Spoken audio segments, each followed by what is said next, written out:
বাংলাদেশের একটি অতি পরিচিত ও প্রিয় জলখাবার মুড়ি। গ্রামগঞ্জের প্রতিটি বাড়িতেই হাতে ভাজা মুড়ি রাখার রেওয়াজ অতি পুরনো। বছরে একবার হলেও গৃহস্থের বাড়িতে মুড়ি ভাজা হতো। মুড়ি ভাজার কাজ করেন মূলত গৃহস্থনীরা।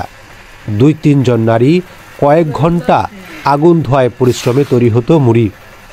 আর সেই কাজটি এখন করা হচ্ছে বাণিজ্যিকভাবে। গৃহস্থের বাড়ির নিকট দূরত্বেই হয়তো বসানো হয়েছে এমন মুড়ি ভাজার চুলা। সকাল থেকেই লাইন পড়ে যায় এই চুলাগুলোতে। আছি সাটুরিয়ার ইনামবাজারের একটি মুড়ি ভাজার চুলার কাছে। দেখব মুড়ি ভাজার নয়া কৌশল।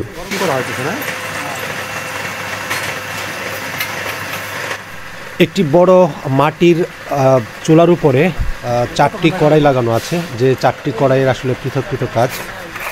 এখানে বিভিন্ন লেয়ারে চালগুলোকে তৈরি করা হচ্ছে। প্রথম এই চুলাটিতে কড়াইতে চাল পানিতে মিক্সড করে তারপরে সেটাকে আবার উত্তপ্ত করা হচ্ছে এবং একটি যন্ত্রের মাধ্যমে ঘোরানো হচ্ছে। এবং এখানে এই চালগুলো কিন্তু একদম পুরোপুরি প্রত্যেকটা চাল সমপরিমাণ ভেজা থাকবে এবং সমপরিমাণ উত্তপ্ত হবে। তারপরে আসবে এই চুলাটিতে কিন্তু এটাও কিন্তু ঘুরতে থাকবে এবং এটাকেও আরেকটা টেম্পারেচার পর্যন্ত এটাকে এখানে উত্তপ্ত করা হবে। তারপরে যাবে থার্ড চুলাতে, এখানেও একই কাজ হচ্ছে। এখান থেকে ফাইনালি যেখান থেকে মুড়ি তৈরি হবে সেই চুলাটিতে চাল যাবে। তো এটা হচ্ছে ফাইনাল স্টেজ চাল তৈরির।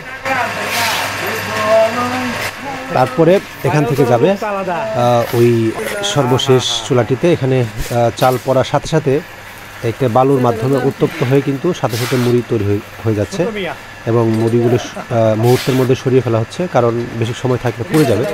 এবং ঘন্টায় প্রায় 1 মণ চাল এখান থেকে মুড়ি বের করা যায়। প্রতি কেজি চাল থেকে মুড়ি ভাজার জন্য 20 টাকা করে খরচ হয়, অর্থাৎ ঘন্টায় প্রায় 800 টাকা করে ইনকাম করছেন এখানকার কর্মচারী বা এখানকার মালিক।